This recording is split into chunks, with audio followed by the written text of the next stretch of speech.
Hello, dear friends and esteemed colleagues. Today we are having this meeting devoted to preparation of a new generation of leadership in global and national context. But we're going to speak not only about managers and management, because within the framework of GAIDAR Forum we talk a lot about it, but we will discuss state servicemen, public servicemen, and preparation of such professionals. So I have a very good team of partners and friends with me today in this session. I'm happy to see all of you, dear friends and colleagues. Today we have a very interesting panel, since we are going to speak about preparing state people.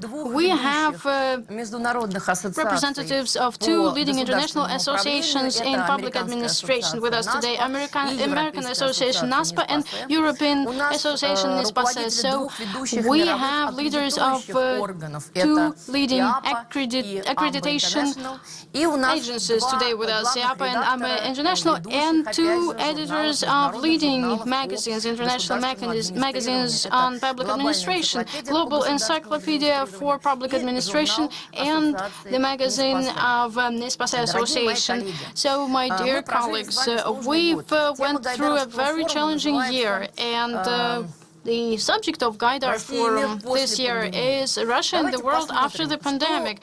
So let's have a look at what expects us after the pandemic and whether we are ready for this new world and what expectations we see now for ourselves and how we plan to restructure our programs and everything we did before within the framework of what this pandemic showed us.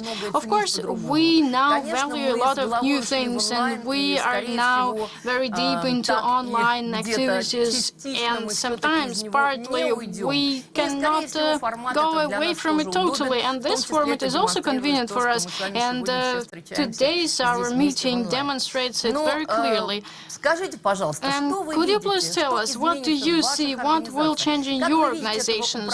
How do you see this leader of this manager of the new stage era, new generation of such managers, especially after going out of this dreadful isolation? What will change? And I want to give the floor to General Secretary of AMBA, European Association for Public Administration, Mr. Brandsen. Please, the floor is yours. Thank you. I'm very grateful to RANEPA for inviting me. I will now share my screen with you.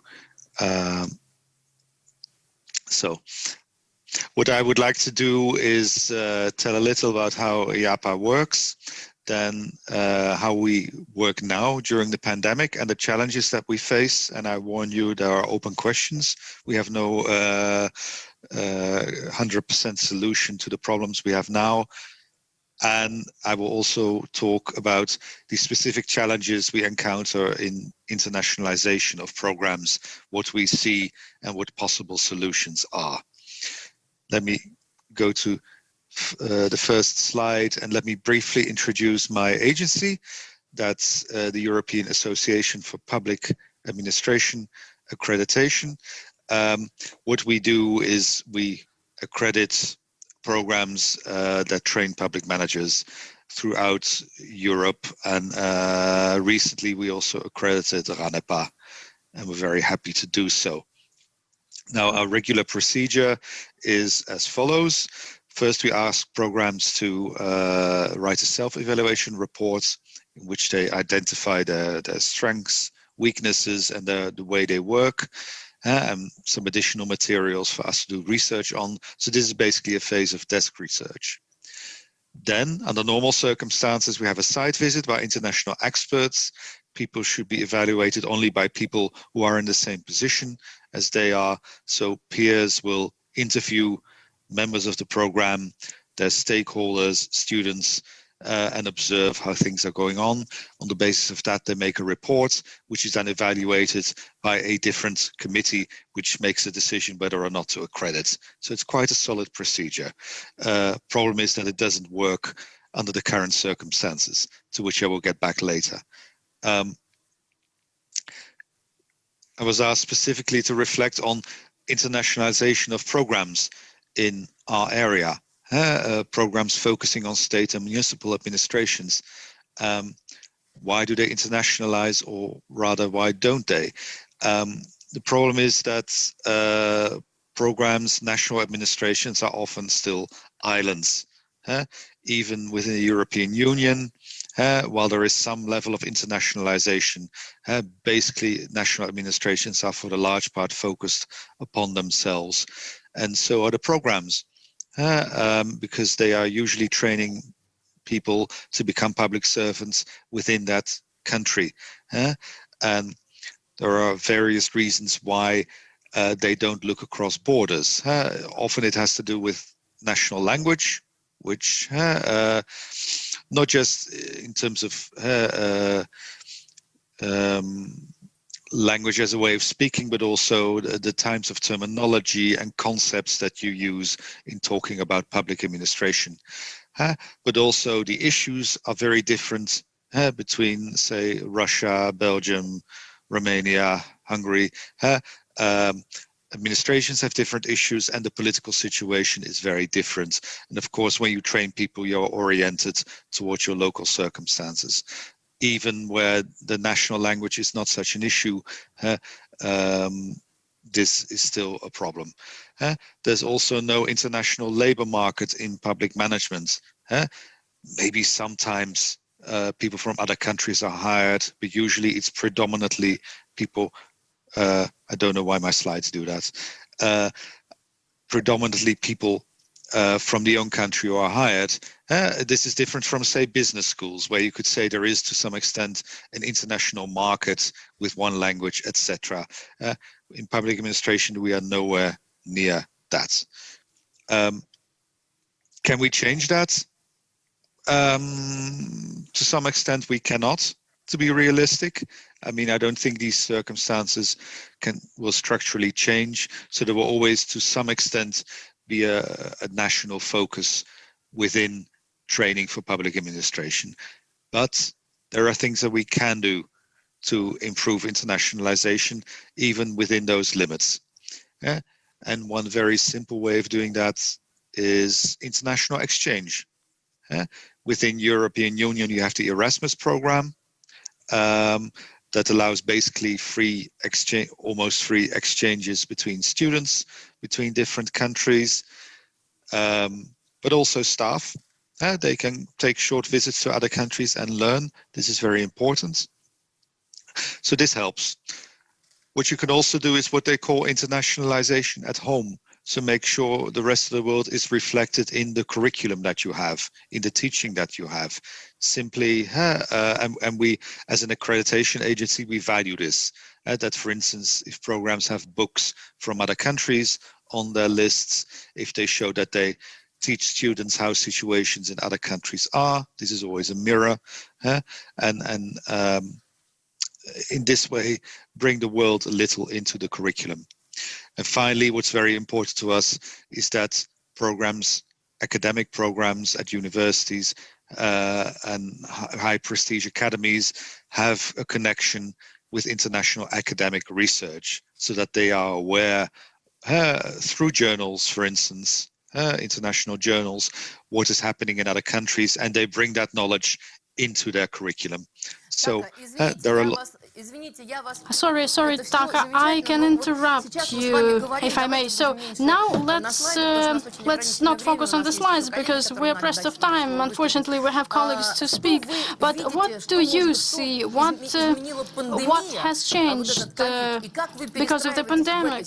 And how do you revisit what you do after this situation? Please, very briefly. That was actually my last slide, so that fits in perfectly.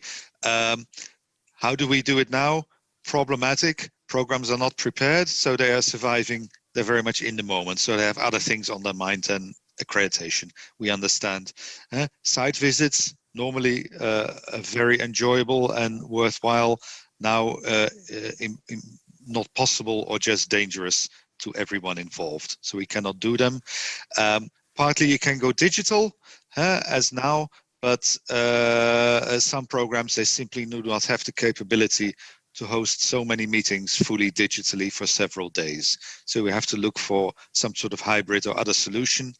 And that also creates a new problem for us, because programs are becoming more digital. Some are even going fully digital. And how do we evaluate this? Because traditionally accreditation is focused mostly on programs with physical presence. So we need to also reinvent ourselves and look at this. But we will somehow manage. And that brings me to the end of my presentation. Thank you. Thank you very much, Taka. EAPA, is it ready for this hybrid format? Do you continue working in this hybrid format in the future, or you think that we will get back to our traditional full-fledged format? I think there will be more digital parts of programs, but I think what this crisis has also shown us is that physical presence is inevitable. That it also has a very important function, a social function, to bring us together. And students and staff at my program, for instance, are very miserable simply because they cannot meet, and you cannot fully replace it with digital meetings. So while I think there will be more digital elements to programs generally, I don't think they will fully replace the traditional model. And that's an important lesson from this crisis. Thank you very much, Taka. Thank you. Mr. Farazmand, can you please tell us, what do you see? What changes you faced? And how the pandemic impacted the requests that come to you as articles in your magazine and your encyclopedia? Has anything changed? Please.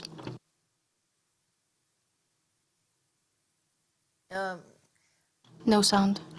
Kindly switch on the microphone, please.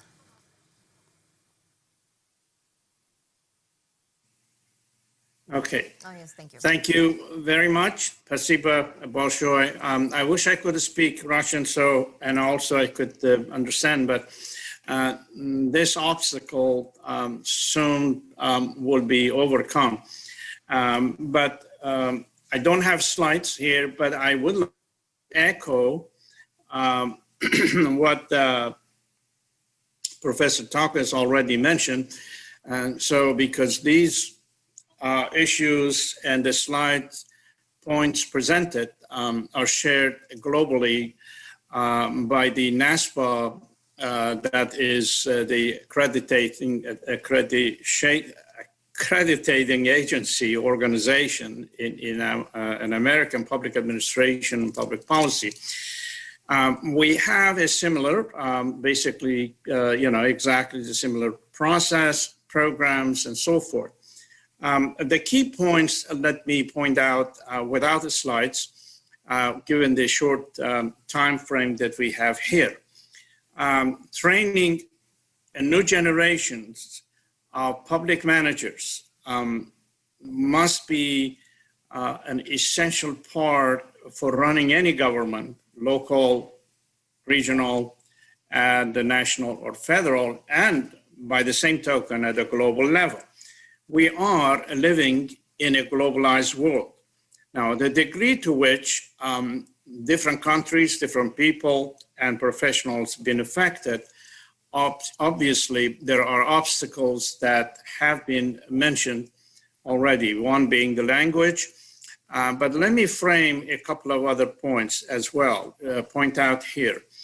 And there are progress being made in different directions through internationalization, exchange of scholars, students, and so forth. But there's still the traditional models and programs prevail. We have, despite the progress in many directions, a long way to go. Among the obstacles include ideologies, national interest, and the world system's perspectives, and that relates to the globalization concept in theory and practice as well. And then cultural differences as well. And then further on, the degree to which individuals can participate. Now, obviously, through this technology we have now, we are using, to communicate. It is good. It is, but at the same time, more or less, it's luxurious. The social media means, and through internet, through WhatsApp, whatever, average citizens are able to communicate across the globe as much as they can with the means they have, if they do or can afford them. So where do we stand in this context? The obstacles are quite a few, but among others, the political, ideological, and still there are barriers at the borders, whether for security reasons, whether for financial reasons, making difficult to travel. I wish I could be where you are right now, and then pandemic and other natural disruptions. So we're talking about what factors, therefore the question is, what factors, what can be done to overcome, in other words, to an extent, it's a common denominator. The common denominator, number one, is professionalization of public service and public managers through training with more or less generic concepts, but also applied in particular contexts, whether it is Russians, whether it is Ukraine, whether it is Japan, Korea, Iran, US, and so forth. There are resistance ideas. There are people, there are tendencies that would resist internationalization because either they do know that, they do it consciously because they see there is no reason, they see no reason to internationalize because they think internationalization as a threat to their own culture, to their own perspectives, to their own views and core values they have held for a long time. On the other hand, the pressure for internationalization and globalization is growing by the new generations of professionals, scholars, students, and so forth. So we're still a long way to go to reach the level that we could go, for example, in our neighborhood, to meet John or Johnny or Dimitri, say hello to them. We can do it through internet, but that's not the top, quite answer. So what can be done? There are, in my view, there are three ways to facilitate. One is the promotion of exchange programs for helping the training programs and educational programs with the professional degrees that are standardized across the globe. Yet, we need to be careful because one should not take the view that this is being imposed from one country over the other countries. Standardization at the global level requires competency developments, competencies in organizational analysis, development, design, policy analysis, skills, and program developments, evaluation process, and so forth, leadership competencies. And so these are some of the core values, competencies, where globally, wherever we are, through training programs, professionalizing public managers for new generations to come. Now, not everyone is good for international level. There are certain areas where their functions are more suitable at the local level or regional level because that's where they're engaged with the communities, with people, with citizens, and so forth. Others are more suitable for the national level and the interactions with international Ali, I'm sorry, we are pressed of time very much. You are saying very interesting things, but could you please conclude your presentation for me to give the floor to other speakers? Thank you very much. Заключение какое-то. Just a couple of words to conclude from you, or you're ready to give the floor to others, I don't or a have couple of words. translation, so I'm only assuming what you're saying. So basically, what we have in mind to professionalize public managers, the new generations, with a set of competencies that are standardized more or less, but they have to be adjusted, adapted to the context, the local, regional, national context, and presented in such a way locally that it would not be offensive to the local cultures and so forth. So. Thank you very much, Ali. Thank you very, very much. This is very interesting indeed. I hope we will have another opportunity to talk to each other more. So now I'm giving the floor, since we have our strict agenda I need to stick to. I'm giving the floor to Gyorgy now. Gyorgy Hajnal, President of Association of Institutes and Schools of Public Administration of Central and Eastern Europe. Gyorgy, could you please follow the ideas Ali has just articulated about the competences, about the preparation and training of these new specialists in public administration? In your association, what do you see any new things, or you can offer us as ideas, something we can also execute in our country? Please, the floor is yours. Thank you. Thank you very much. Is the voice okay? Am I in the right channel? I can hear you. Thank you. Yes, great. Okay, so hello again, everyone. I'm very happy to be here again. Now, unfortunately, only virtually, not like in some of the previous occasions. I partly agree and partly slightly disagree, or I would put some of the emphasis in a different way than the previous two speakers at some point. First of all, internationalization and international standards for me are not a homogeneous single dimension. So I'd rather see it in a way that this entails several largely or significantly independent dimensions or components, some of which come, for example, institutional and legal context or language that has been already said, is these are very much, or institutional inertia. These are very much constraining factors limiting internationalization. However, there are also other components or dimensions of internationalization. I think this pandemic greatly highlighted the importance of those dimensions. Actually, the even life or death issue of these dimensions. So evidence and science-based policymaking, proper coordination within and across national and subnational governments, policy design, regulatory policies, crisis governance.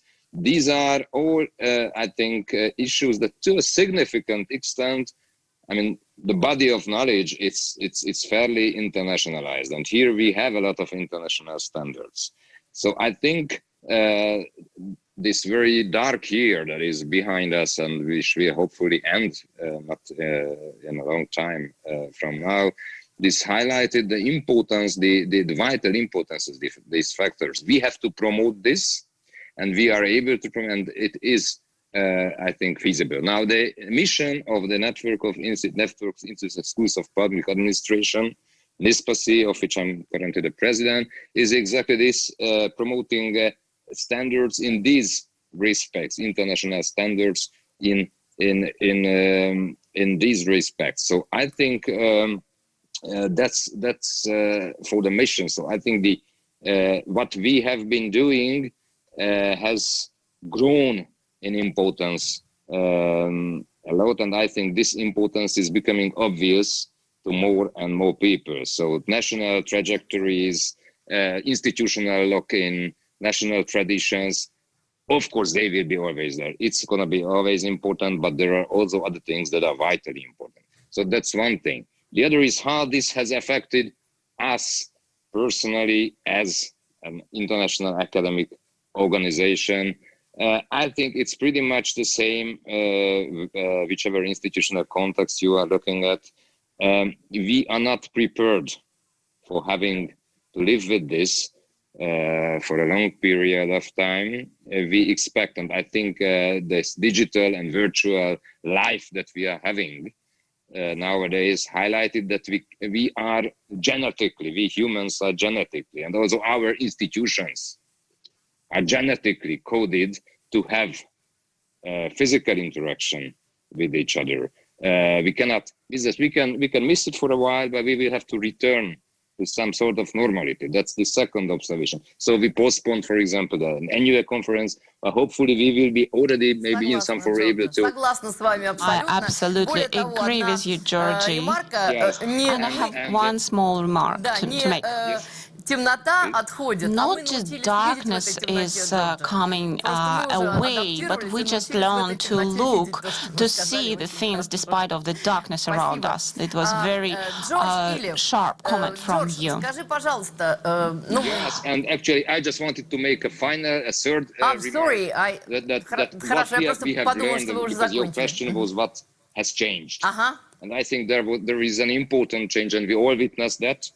And it is this, and this is also in this kind of conferencing that we are doing it, but also what our institutions, I'm director of an institute in Corvinus University, what we do in the institute with the teaching. So the digital capabilities in terms of teaching, meeting, conferencing, having hybrid meetings, online platforms, e-learning, whatever, this has grown tremendously.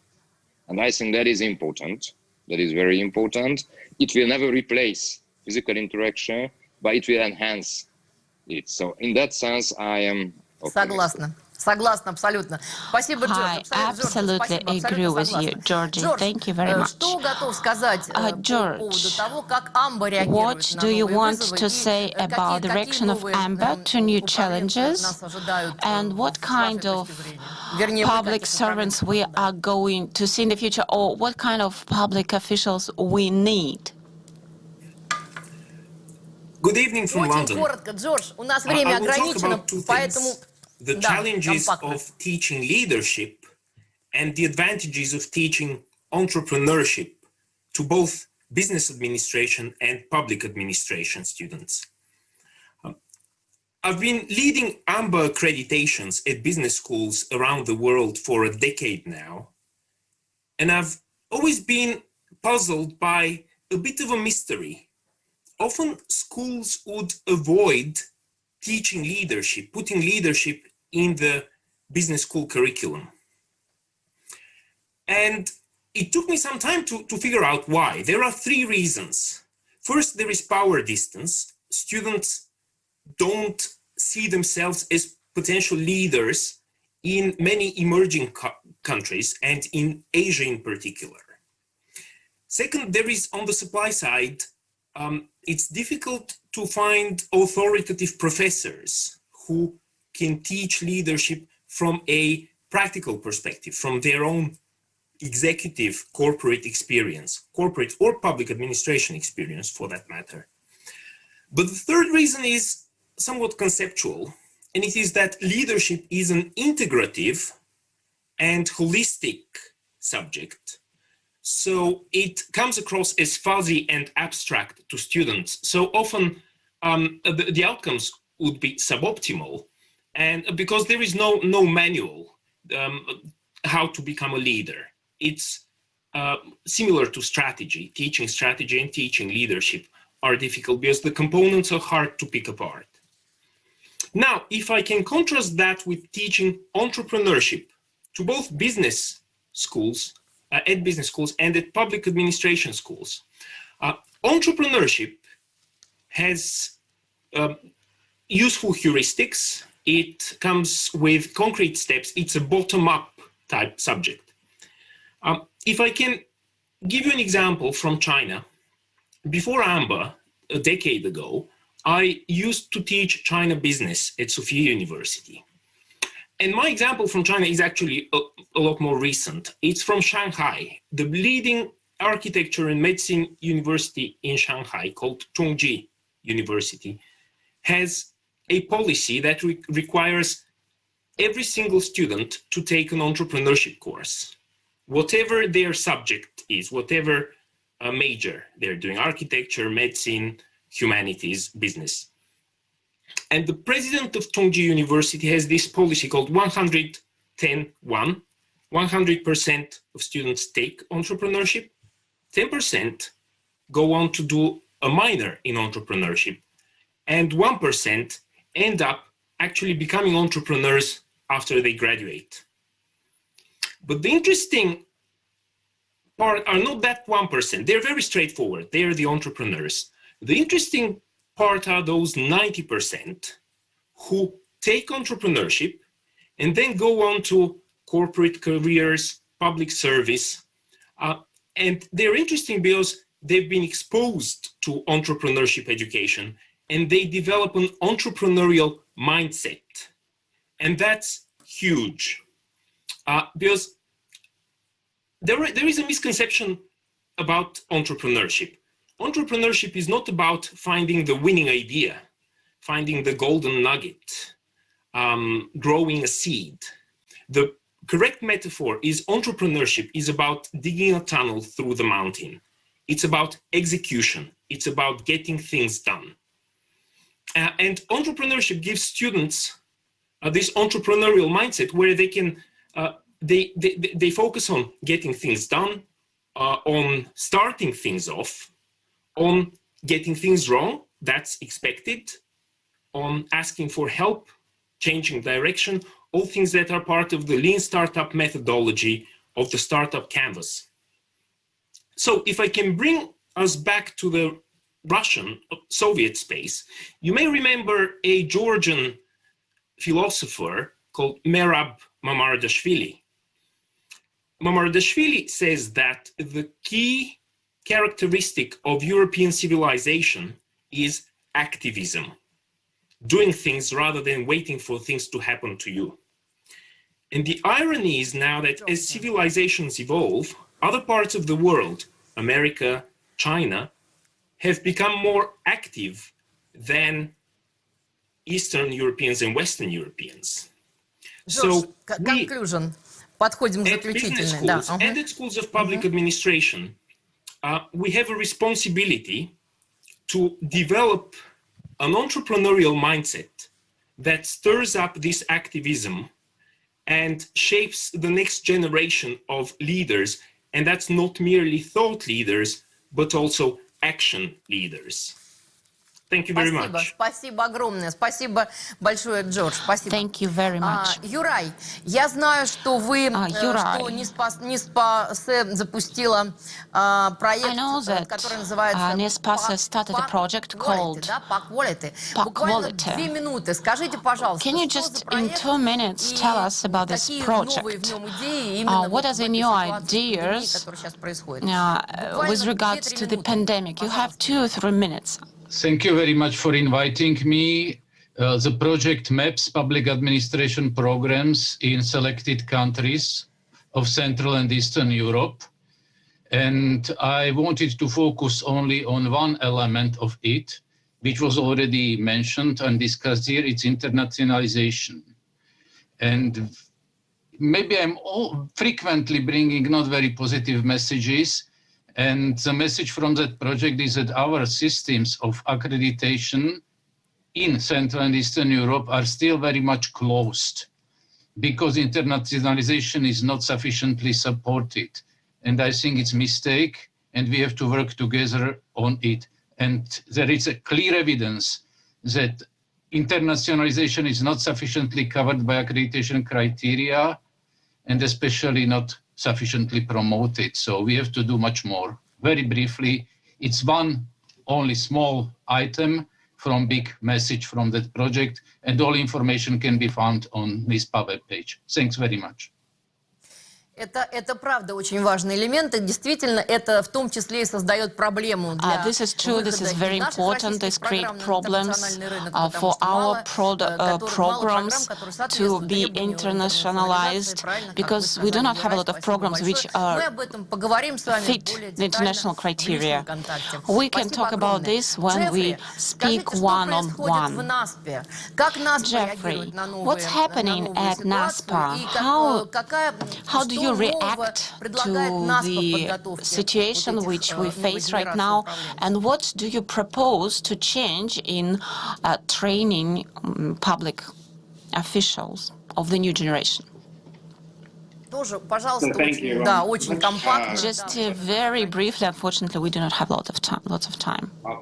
One of the things that we've reflected on as an organization over this past year, not only the pandemic, but the significant social movements that have been experienced across the globe, is the resiliency of our institutions. And at its core, all of our institutions are comprised of the public servants that we are training in our programs.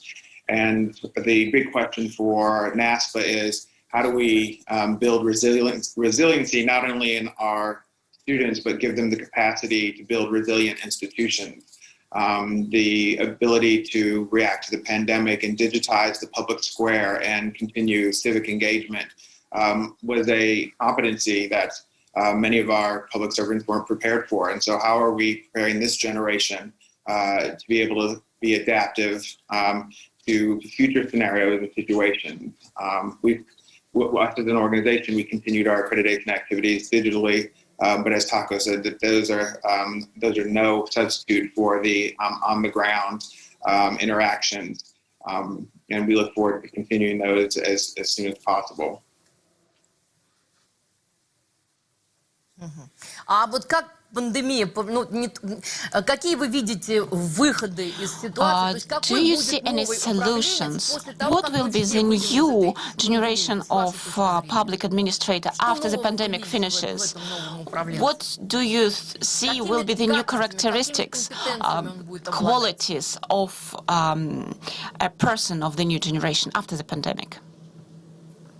So one of the things that we've been examining as an organization is how responsive our public servants are to issues of diversity, equity, and inclusion. In many aspects, MPA programs tend to be very technical programs, especially in the American context. And so are we providing the theoretical knowledge and foundation for students to be able to think in these adaptive ways and to be able to respond to ever-changing conditions? So I think one of the adaptations that public service education programs will be making is really taking a hard look at how much of the training is very technical versus theoretical.